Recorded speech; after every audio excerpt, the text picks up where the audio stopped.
Ever wonder what a company really is? I mean, it's not just an office building or a cool logo, right? It's actually a brilliant legal invention. Think of it as an artificial person that can live forever and shield its creators from financial ruin. So today, we're going to build one from the ground up and really get into the blueprint that shapes our entire economy. Here's the plan. We'll start with the huge idea of the company as an artificial person.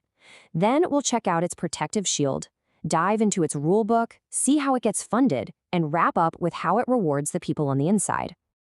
All right, first things first, let's get right to the heart of what a company actually is. And it all kicks off with this really simple but kind of revolutionary question. And look, this isn't just some hypothetical. The answer to this question, well, it created one of the most powerful tools in modern history, the corporation.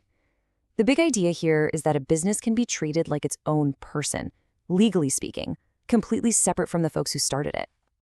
And this quote from Chief Justice Marshall, it just nails it. A company is, in the eyes of the law, a person. But, one that only exists on paper. This means it can own its own property, sign contracts, and have its own bank account, all totally independent of its founders or shareholders. So all these features give it some serious power. Perpetual succession just means the company can literally outlive its founders. Wild, right? But let's be real. For most entrepreneurs, the big one, the absolute game changer, is limited liability. It's what creates that powerful protective shield. So let's dig into how that actually works. Okay, so this whole artificial person idea, it creates this incredibly powerful barrier for the owners, and we call that the corporate shield. And honestly, this is probably the most attractive feature of setting up a company. I mean, just think about what this means for a second.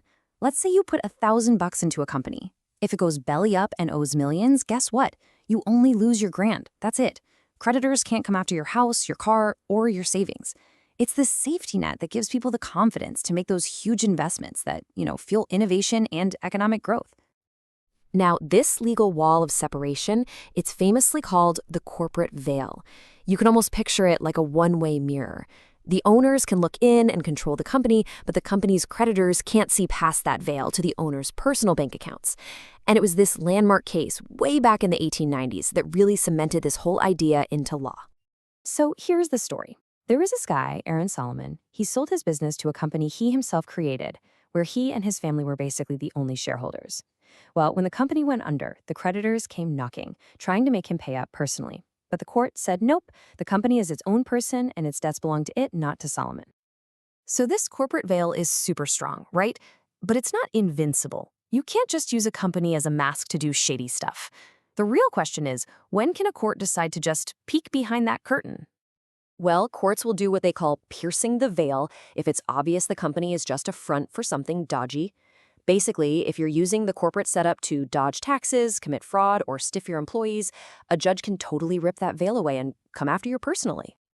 Okay, so every company needs a rule book, right? A constitution that lays out what it can do and how it's supposed to run. And this rule book actually comes in two key parts. The easiest way to think about these two documents is like this. The memorandum, or MOA, that's like the company's public-facing passport. It tells the world what it is and where it's allowed to go. The articles, the AOA, well, that's more like the internal house rules. It dictates how decisions are made and how everyone inside should behave.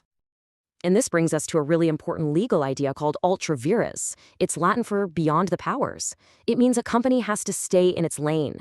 If its charter says it builds cars, it can't suddenly start making airplanes. Just like in that classic Ashbury Railway case, any contract it makes outside its stated purpose is just void, like it never even happened. But what about the flip side? What if you're an outsider dealing with the company? Well, that's where something called the doctrine of indoor management comes into play. It's a pretty simple idea, really. It says you don't have to play detective. If you're signing a contract with a director, you're entitled to assume they've done their homework and followed all the internal company rules. It's all about protecting outsiders and just keeping business flowing. All right, our company is set up, it's got its rule book, now it needs fuel. And that fuel, of course, is capital. It basically comes from two places, owners and lenders. So when it comes to fueling the company, you've got two main options. You can become an owner by buying shares. That gets you a vote, a piece of the profits, but yeah, it's risky. Or you can act like the bank by buying a debenture. That just means you're loaning the company money. You get a nice, steady interest payment, but you get zero say in how the company is run.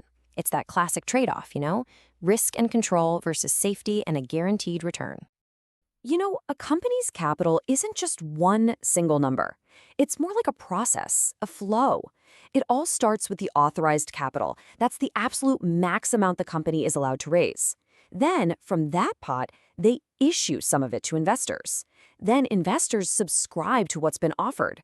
And finally, the paid-up capital, well, that's the actual cash that's in the bank.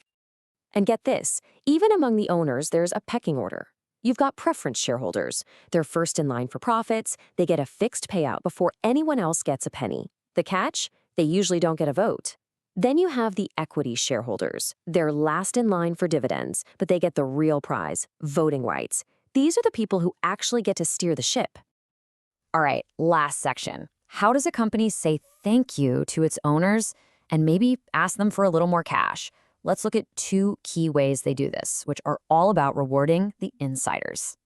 So how can a company give its owners a reward without actually spending any cash? Simple, a bonus issue.